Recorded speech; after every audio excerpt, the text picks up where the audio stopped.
बाबा साहब भीमराव अंबेडकर को हिंदू विरोधी कहकर बुलाया जाता है। उनके बौद्ध धर्म को अपनाने को लेकर भी आज भी समाज के कुछ लोग उनकी नीति को पसंद नहीं करते। लेकिन हमें या आपको ये नहीं भूलना चाहिए कि बाबा साहब हिंदू धर्म के खिलाफ नहीं थे, बल्कि वो हिंदूवादी सोच के खिलाफ थे। हिंदू धर्म में फैली जातिवाद की कुरीति के खिलाफ थे। उनका कहना था कि हिंदू धर्म में जातिवाद बना रहेगा और इस कारण हिंदू धर्म में कभी भी किसी को बराबरी का हक नहीं मिलेगा। इसके लिए वो ब्राह्मणवाद को भी कसूरवार मानते थे। अब सवाल ये है कि भले ही दलित होने के कारण उन्हें जातिवाद की पीड़ा झेलनी पड़ी थी, लेकिन क्या वो इस कारण ब्राह्मणों और क्षत्रियों के खिलाफ थे?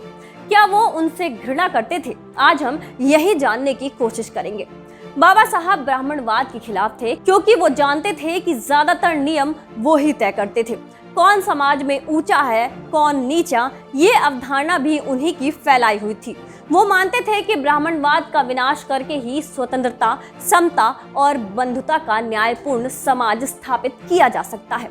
इस बात से कोई फर्क नहीं पड़ता कि ब्राह्मण मूर्ख है या ज्ञानी, लेकिन अगर वो ब्राह्मण है तो वो उच्च है।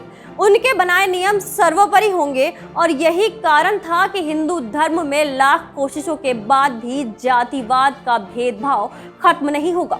लेकिन ये कहना कि बाबा साहब ब्राह्मणों और क्षत्रियों के खिलाफ थे, ये गलत होगा। सच्चाई तो ये है कि असल में बाबा साहब कौन थे, उनकी मूल विचारधारा को सही मायने में कोई समझ ही नहीं पाया। उनके दलित होने का फायदा लोग केवल राजनीति के लिए उठाते हैं। उनकी बातों को तोड़ मड़ोड़ कर अलग ही रूप में जनता के सामने पेश कर दिया जाता है, जबकि संविधान अंबेडकर की दूरवादी सोच का एक जीता जागता उदाहरण है।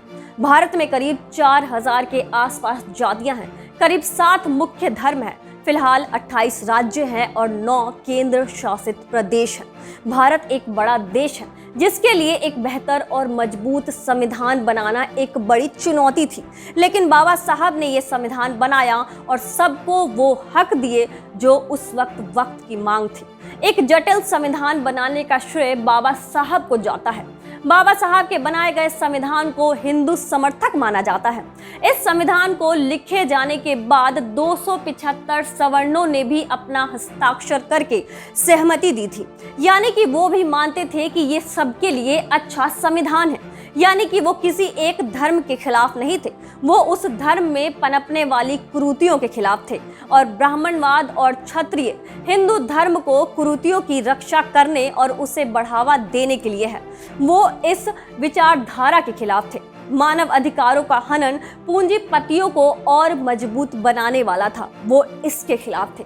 वैसे आपको क्या लगता है, बाबा साहब की सोच पूंजीपतियों और ब्राह्मणवाद को लेकर जो थी, क्या वो सही थी?